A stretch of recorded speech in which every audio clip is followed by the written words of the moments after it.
Bonjour et bienvenue sur cette vidéo unboxing du chapitre 2. Vidéo pas notre unboxing mais comme pour l'eau de la bouteille, unboxing depuis direct live de chez le fournisseur. Donc on a reçu une petite vidéo, donc pas du tout direct live d'ailleurs. On a reçu une vidéo d'unboxing de l'intégralité de la boîte du chapitre 2. Tous les éléments y sont montrés, cette boîte n'en finit pas, c'est incroyable.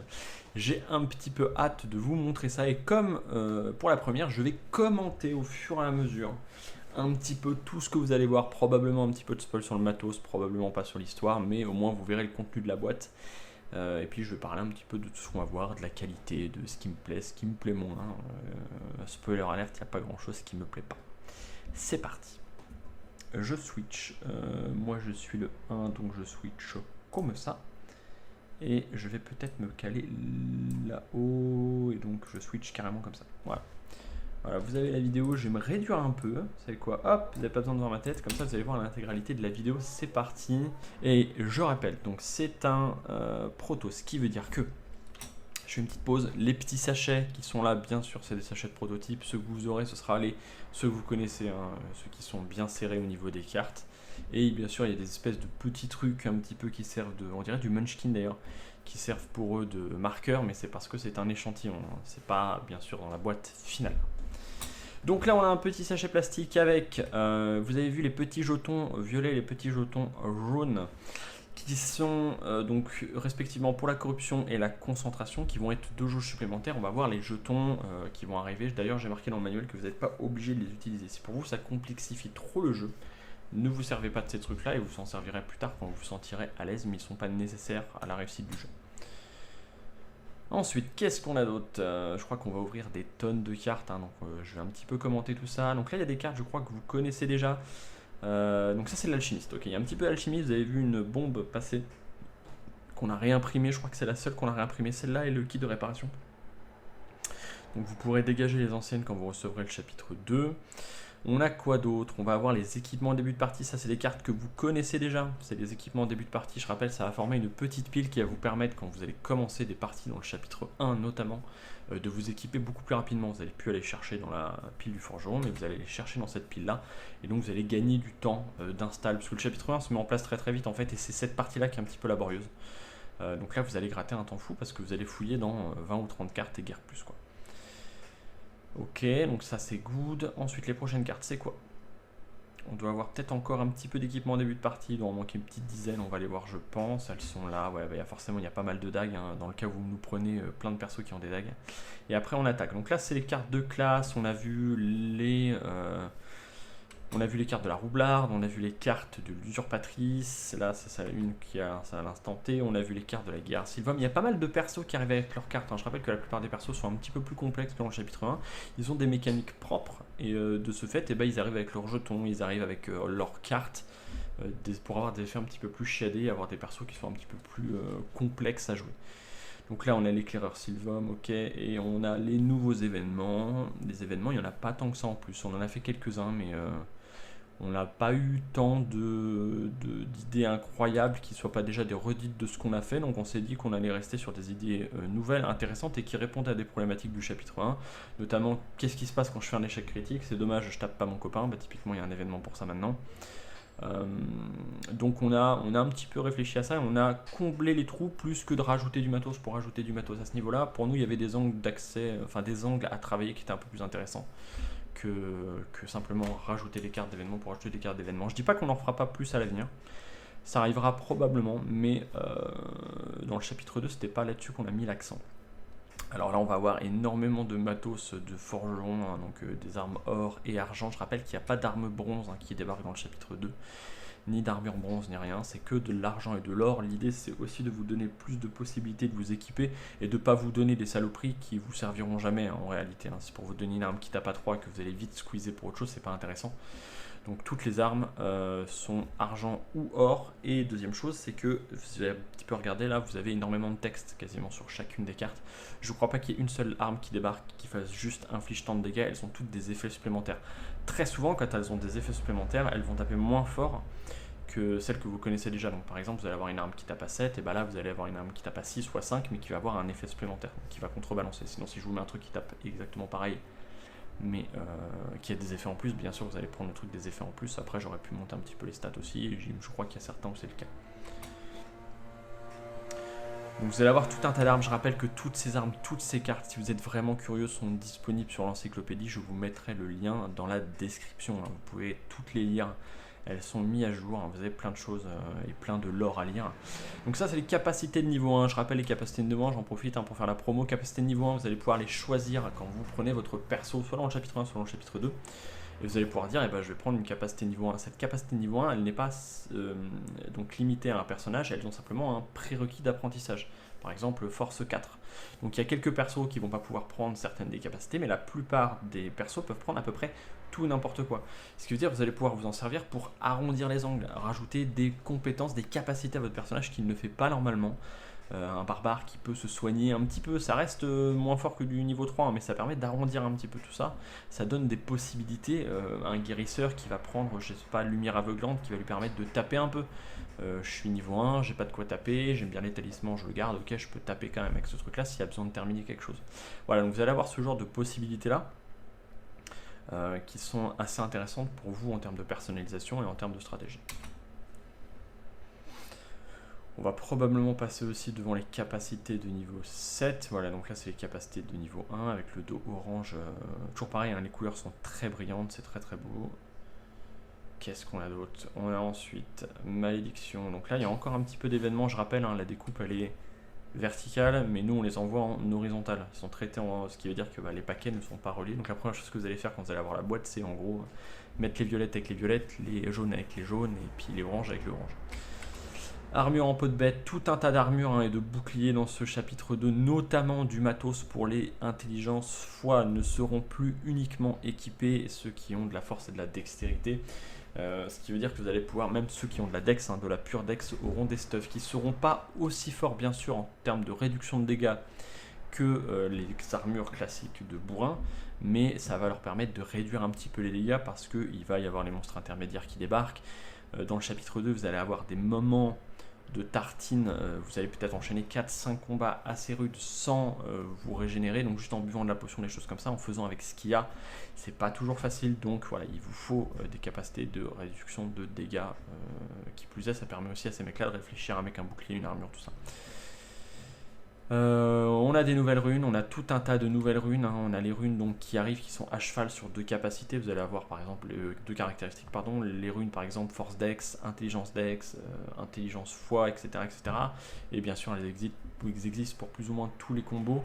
Et vous allez avoir deux autres types de runes, vous allez avoir les runes de concentration qui vous permettent d'avoir plus de concentration, vous verrez dans le manuel ce que c'est, j'en ai déjà parlé assez longuement, et les runes de portée qui permettent d'augmenter toutes les attaques à distance d'une portée, mais comme c'était passé, elles donnent aussi une carac au choix, ce qui veut dire que quand vous mettez votre rune, vous pouvez choisir sur quelle caractéristique vous le mettez, là où est-ce que vous mettez votre plus 1 quoi. Tout un tas de boucliers, encore des armes qui sont relativement classe, toujours pareil, Colline à remercier pour les designs, elle est incroyable pour ça et on l'aime pour sa capacité à nous faire un travail de ouf. On arrive sur les armes, ok, elle retourne, donc on arrive sur, ça doit être des capacités de niveau 7, à partir du moment où on change de papyrus, là c'est du niveau 7, celles-là elles sont fixes, chaque personnage a sa capacité bien spécifique, il n'y a plus de sélection à ce niveau-là, c'est des capacités qui sont dévastatrices, probablement parfois break the game, donc qui peuvent permettre de casser le jeu, avec un petit combo intéressant si vous réfléchissez bien, mais on a eu pas mal de réflexions sur pas mal d'éléments du jeu. Et en gros, si vous êtes 2 ou 3 personnages pour réussir à nous casser le jeu d'une certaine manière, ça me fait pas peur. Si vous allez chercher une combinaison spécifique pour mettre en place un moment spécifique avec un enchaînement de capacités spécifiques qui vous donne un avantage incroyable, pour moi c'est pas grave. C'est embêtant quand un personnage tout seul fait ça. Quand vous arrivez à plusieurs et que vous arrivez à mettre en place cette stratégie, c'est même encouragé de voir si vous arrivez à nous trouver des choses qui permettraient de casser le jeu en ayant cherché des combinaisons qu'on n'aurait pas pensé. On va arriver sur les essences de corruption. Alors je le rappelle, en fait à l'époque sur le Kickstarter on avait dit qu'on ferait une nouvelle rareté d'équipement, c'est-à-dire qu'on ferait au-dessus de l'or, platinium ou je sais pas quoi, et en fait on n'a pas trouvé la mise en place de ce truc là très intéressante d'un point de vue gameplay, c'est juste des armes encore plus fortes, donc on va essayer de les choper. On a essayé de faire un système d'infusion d'armes et c'était pas fou. Donc on a aussi abandonné le truc et donc on s'est dit bah ok, ce qu'on peut faire c'est cristal de corruption, c'est-à-dire qu'en gros au début du chapitre 2 et dans le chapitre 1 il est achetable chez l'alchimiste, vous pouvez avoir un cristal de corruption qui se porte sur un emplacement d'objet et lorsque vous récupérez ce cristal, vous prenez une de ces cartes violettes que vous voyez en face, là de l'autre côté il y a du texte, il y a des capacités qui permettent, donc elles n'ont aucun prérequis. Elles ont simplement un coût en corruption, c'est-à-dire que vous allez être de plus en plus corrompu à chaque fois que vous les utilisez, et c'est un coût particulier, parce qu'il faut simplement lancer un D20 et faire moins que votre corruption actuelle. Mais la corruption ne part jamais, ni à la zone de repos, ni jamais. Donc c'est comme un espèce de sida que vous allez vous garder à vie et que vous allez vous refiler entre vous. Et donc cette capacité-là vous permet encore plus de personnaliser votre personnage et dire bah moi une potion, un machin, ça m'intéresse pas, je préfère avoir une capacité qui permet par exemple que mon arme au corps à corps devienne à distance, je suis un barbare. Ça m'intéresse pas de. Je pourrais typiquement faire une rage à distance avec un de ces trucs là. Il y a un truc qui dit votre prochaine attaque normale est à distance. Donc vous faites un jet de corruption, si ça passe, prochaine attaque normale est à distance. D'ailleurs c'est sans perdre son tour si je dis pas de conneries. Et du coup bah, le barbare il peut faire sa rage à distance. Voilà. Donc par exemple vous allez pouvoir aller chercher ce genre de dynamique là. Il y a 10 ou 12 cristals de corruption différents, enfin du coup essences de corruption différentes. Et c'est très intéressant de jouer avec et d'arrondir son personnage et de prendre le risque de savoir si on veut continuer à se corrompre ou si on prend sur soi et on fait avec ce qu'on a ou ce qui nous reste. Deuxième truc intéressant, c'est que ça vous permet de continuer à jouer des capacités quand vous n'avez plus l'endurance, et ben vous pouvez prendre le risque de tabler là-dessus plutôt que de simplement se finir avec des attaques normales. De temps en temps, on a envie de prendre le risque. Donc merde. Du coup voilà, ça a énormément d'intérêt et j'ai fait 0 sans faire exprès. On est ici. On avance un peu, elle les retourne, donc vous voyez les textes ici, vous voyez les coûts en corruption en haut à gauche. Ok.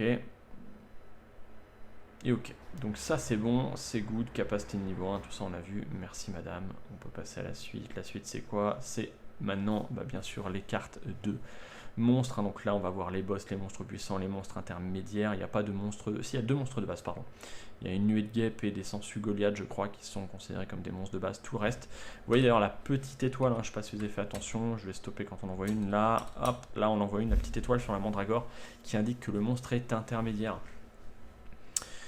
Donc une nouvelle, les joueurs vont monter en niveau parce qu'ils ont plein de possibilités maintenant en plus, hein, les capacités niveau 1, les essences de corruption, ils sont d'une manière générale plus forts les joueurs maintenant. Donc pour contrebalancer ça, et bien, ils vont se taper des monstres intermédiaires dans la tronche qui vont aussi venir dans la pile de monstres de base dans le chapitre 1.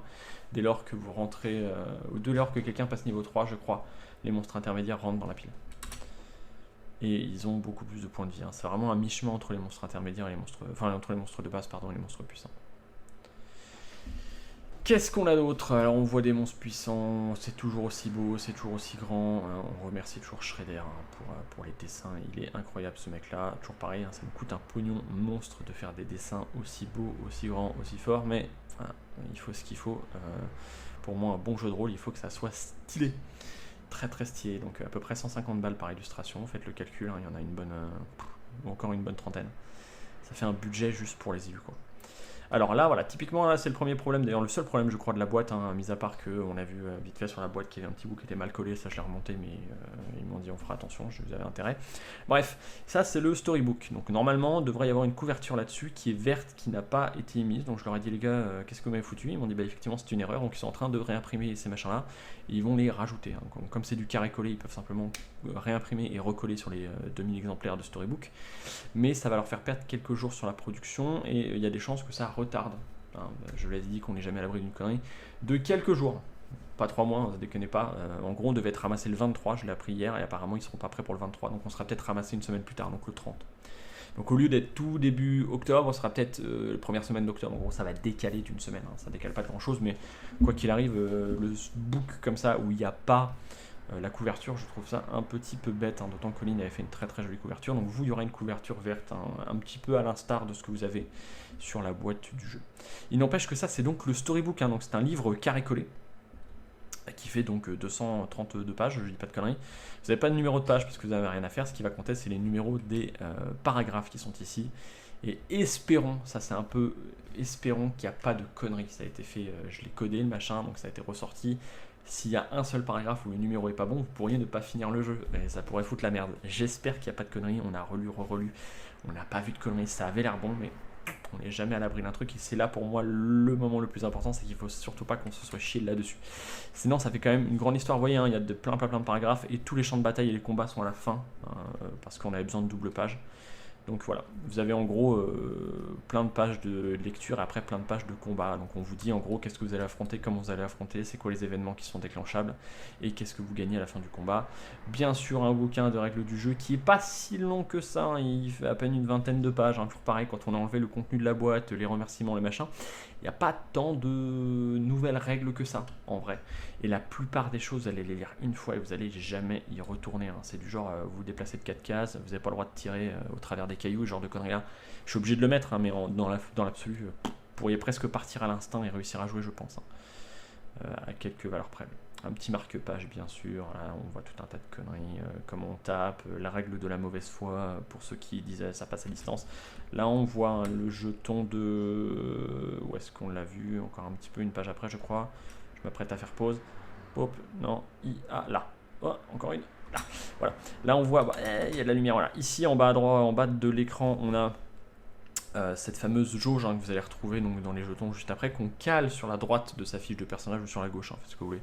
Et donc, vous avez bien en jaune la jauge de concentration et en violet la jauge de corruption.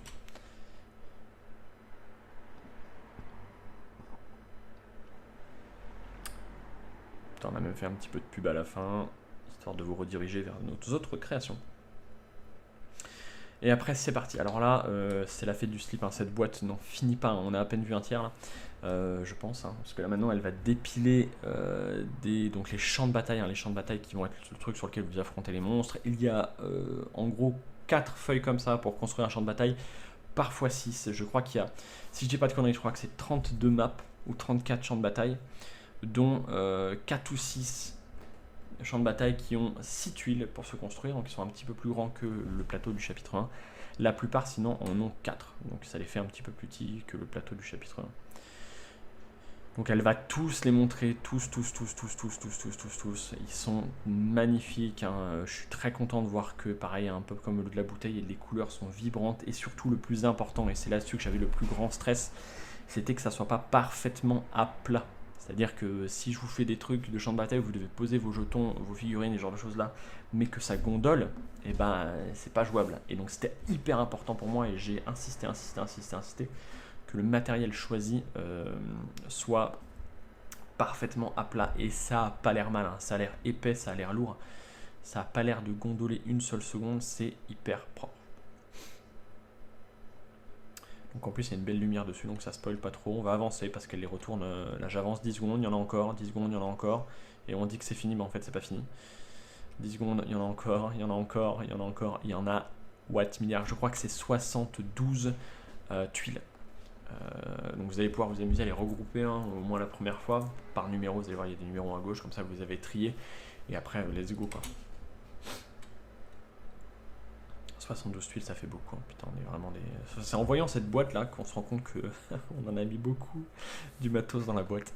Alors ça, qu'est-ce que c'est? C'est le fameux El Famoso écran de MDD, avec bien sûr un côté avec tout un tas de règles qui répètent à peu près tout ce que vous avez besoin de savoir pour le chapitre 2 et quelques trucs du chapitre 1, je crois, parce qu'on avait la place, donc on a mis quelque chose d'important, quelque chose un petit peu important. Et du côté des joueurs, ils sont contents, ils ont un joli dessin, ça décore la table.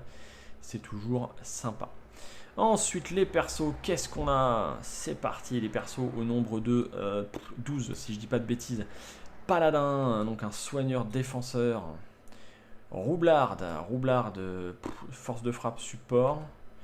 Illusionniste qui invoque des illusions et qui fait la race de dégâts, donc c'est du sauce. En plus, ces illusions peuvent faire un peu tout et n'importe quoi, donc elle est un petit peu passe-partout comme la bardesse. Le prodige, qui va jouer avec la pile d'alchimiste et qui va vous permettre de vous faire mumuse avec la défausse du forgeron, qui va vous permettre de dire bah ça tant pis, je l'achèterai plus tard, et vous pouvez, et qui va permettre de contrôler les monstres. Vous tuez des monstres avec ce mec là, vous pouvez les prendre sous votre contrôle, c'est une espèce de nécromant un peu, hein. L'usurpatrice, hein, donc le perso à l'effigie de Colline, qui permet de jouer pareil un petit peu tout et n'importe quoi. Elle a absolument la capacité de tout faire. Elle fera rien aussi bien que quelqu'un, mais par contre vous pouvez la mettre en terme comme un couteau suisse dans une équipe. Elle carriera, elle s'occupera de ce qui manque à un instant T. S'il faut passer en défenseur, elle passera en défenseur. S'il faut soigner, elle passera en soigneur. Elle fait à peu près tout ce qu'elle veut, mais moins bien que tous ceux qui sont bien sûr spécialisés. L'éclaireur, hein, ça soigne, ça ramène des petites baies pour faire manger aux copains et ça tape très fort, ça empoisonne. Le forgeur qui va vous permettre d'aller chercher des équipements et qui va vous permettre d'améliorer les équipements que vous avez actuellement. Il peut rajouter des dégâts sur des armes ou réduire leurs prérequis. Donc rendre des armes accessibles à des gens qui ne pourraient pas normalement y accéder, ou en tout cas pas facilement. On a vu le chasseur de l'ordre, hein, qui permet de contrôler le champ de bataille et de taper. L'élu divin qui est un défenseur avec 3 points de vie, je vous laisserai vous amuser avec ça. On a vu l'imprégné d'Illus qui tape et qui infuse les armes des copains. Le mage du sang qui fait des murs d'hémoglobine, des explosions dans tous les sens. Donc il protège les potes et il tartine la guerre Sylvum qui est probablement mon défenseur préféré actuellement. Elle est extrêmement drôle à jouer. Et elle s'auto-équipe, elle se transforme petit à petit en animal féral slash arbre. Et les boss, hein, donc la réponse des dieux, on a vu avant l'assimilé, on a le héros des Mentis et le dernier, la grande envoûteuse, hein, chacun des boss situés à la fin des 4 scénarios principaux du jeu. Et bien sûr, vous pouvez les jouer dans le chapitre 1. Et donc là, c'est parti pour What Milliard de petits jetons. Alors bien sûr, donc on a d'abord ces jetons-là que vous connaissez, hein, donc les jetons, on va avoir les jetons Kara, toujours pareil, hein, qui permettent de rajouter des dégâts ou de, en tout cas, noter tous les effets qui sont dans le jeu. Vous avez notamment, vous voyez là en loup, ici, là, le jeton de la chamane. Hein. Ceux qui ont acheté la dernière version de la boîte du jeu, ils l'ont déjà. Ceux qui ont acheté la première version n'avaient pas ce jeton-là, on l'avait oublié, donc on l'a rajouté ici. Donc ceux qui ont acheté la dernière version, ils l'auront en double. Ceux qui avaient l'ancienne version auront maintenant de quoi noter l'effet +2/+2 de la chamane convenablement. Et donc là, on a quoi? Vous commencez à voir ces jetons en forme un peu de... Je sais pas ce que c'est pas un trapèze, je sais pas, on parle pipette rectangle, mais ça n'est pas un non plus, je sais pas ce que c'est une forme à la con. Qui vont vous permettre donc de vous positionner sur le champ de bataille. Vous allez poser ça dans les porte-cartes de monstres actuels, vous enquillez ça et ça tient debout tout seul. Et vous en avez bien sûr pour les monstres, pour tout ça. Et vous voyez ici en bas, l'une des premières capacités de remplacement, hein, le briseur de horde, typiquement sa capacité est remplacée si vous jouez au chapitre 2, donc vous prenez le jeton, vous le mettez à la place de l'autre capacité et vous remplacez. On voit les fameuses jauges, corruption, vitalité, endurance, on a des jetons, alors là elle va faire tomber plein de trucs parce que, en vrai moi ça m'arrange, hein, je préfère que ça soit bien découpé, que ça sorte tout seul, parce que c'est plutôt ça, plutôt que ça résiste et que ça arrache le papier. On a le remplacement de compétences de l'érudit, du seller, on a bientôt, bien sûr maintenant les jetons de niveau 6 et de niveau 7, puisque vous allez pouvoir monter au niveau 7. C'est d'ailleurs ces petits plateaux à 5 en plus, hein, qui se collent pareil à droite de votre personnage, qui vont permettre de mettre votre capacité de niveau 1 et votre capacité de niveau 7. Et il est possible dans un long terme, parce que là actuellement en fait vous allez avoir votre, je suis comme ça, vous allez avoir votre carré comme ça, donc votre fiche de personnage, et à côté vous allez avoir un petit, donc celui-là qui est à la moitié de la taille de la fiche, qui a donc la capacité niveau 1 et niveau 7. Et donc il restera un trou à combler, et j'espère qu'un jour ce trou à combler sera dans le chapitre 3 et que ça servira probablement d'inventaire ou de sac à dos ou de choses comme ça, et vous pourrez empiler des cartes, des choses comme ça. C'est en tout cas l'idée que j'en ai sur le très long terme. On verra et j'espère qu'on pourra en arriver là et qu'on survivra jusque là. Et pour ça, faut acheter. Il faut que nous on fasse les commerciales et qu'on vende. Donc on a remis des petits jetons de niveau 1, si vous en avez abîmé ou si vous en manque, hein, on en rajoute, ça fait toujours plaisir, on a de la place, on va pas cramer du papier pour le plaisir, donc on s'en sert. Donc on voit plein de jetons énergie, voilà, et là on va voir du coup tous les jetons de tous les monstres du jeu x2, même ceux dont on ne va pas se servir dans le chapitre 2, c'est-à-dire que par exemple, je crois pas que vous voyez de chien corrompu dans le chapitre 2, et pourtant on a mis le jeton, parce que si vous voulez après vous faire des scénarios custom, ou si nous plus tard on s'en sert, eh bien vous les aurez déjà, donc vous aurez le plaisir de pouvoir vous en servir, de vous faire des combats entre vous, peut-être j'espère un jour écrire des scénarios vous sur Encyclopédie, les partager, le truc existe, il faut juste que je le mette en place, le truc de lecture des scénarios. On voit d'ailleurs les petits jetons, enfin les petits icônes un peu partout, on les voit sur les monstres là, hein, qui déterminent leur comportement, est-ce qu'ils sont défensifs, agressifs, sournois ou à distance, puisque la notion de ignore le défenseur du chapitre 1 ne fonctionnait plus, hein, puisque ça voulait dire en gros distance dans le chapitre 1, mais ignore le défenseur, ça n'a pas de sens pour un rat par exemple. Un rat il ignore le défenseur dans le chapitre 1, ça nous suffit, mais dans le chapitre 2 il tape pas à distance, le rat il se déplace, il est quand même au corps à corps, il va quand même te mordre le cul. Donc il y a une nouvelle notation qui arrive, qui est directement sur le jeton. Et voilà, on a fini ce super unboxing. On en refera un probablement, on verra si vous le voulez, quand moi j'essaie de me remettre... voilà.